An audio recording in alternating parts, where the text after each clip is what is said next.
Doctor Yunus ভারতকে কি সতর্ক করেছিলেন? কেন শেখ হাসিনা পদত্যাগ করতে বাধ্য হন? পদত্যাগের কারণ কি? আওয়ামী লীগের এমপি মন্ত্রীরা এখন কোথায় আছেন? সবকিছু বিস্তারিত জানুন SNU-TV 24-এর প্রতিবেদনে। ডক্টর ইউনূস NTTV-কে বলেছেন, আপনি যদি বাংলাদেশকে অস্থির করে তোলেন তাহলে চারদিকে প্রভাব পড়বে। এটি মিয়ানমারে 7 স্টার পশ্চিমবঙ্গের সর্বত্র প্রভাবিত করবে।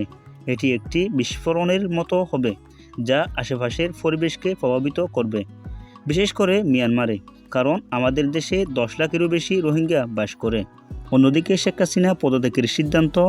বিবিসির প্রশ্ন ছিল, শেখ হাসিনা কখন পদত্যাগ করার সিদ্ধান্ত নিয়েছিলেন, সোমবার সকালে নাকি রবিবার সন্ধ্যায়? জবাবে জনাব ওয়াজিদ বলেন, মা কখনো বাংলাদেশ ছাড়তে চাননি, তাকে আমাদের বোঝাতে হয়েছিল।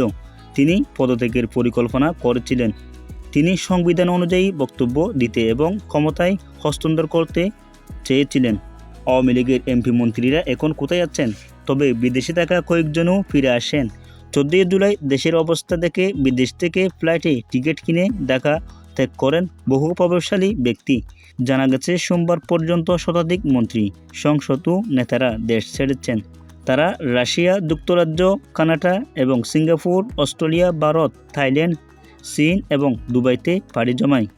বিশ্লেষকরা বলেছেন, আওয়ামী লীগের জন্য 1975 সালের 15 আগস্টের মতো আরেকটি ঝড়।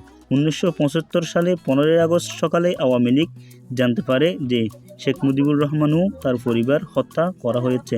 আওয়ামী লীগ সব হারিয়েছে এবং 5 আগস্ট 2024 আওয়ামী লীগের একটি ঘটনা ঘটে। জানতে পারে যে প্রধানমন্ত্রী শেখ হাসিনা পদত্যাগ করছেন। তিনি এবং তার ছোট বোন শেখ রেহানা বিদেশে চলে যান। তাহলে ভিডিওটি দেখে কেমন লাগলো এবং বিস্তারিত কমেন্ট বক্সে জানাবেন। এবং আপনি যদি আমাদের চ্যানেলের প্রথম হয়ে থাকেন, আমাদের চ্যানেলটি অবশ্যই সাবস্ক্রাইব করবেন। আসসালামু আলাইকুম ওয়া রাহমাতুল্লাহি ওয়া বারাকাতুহু।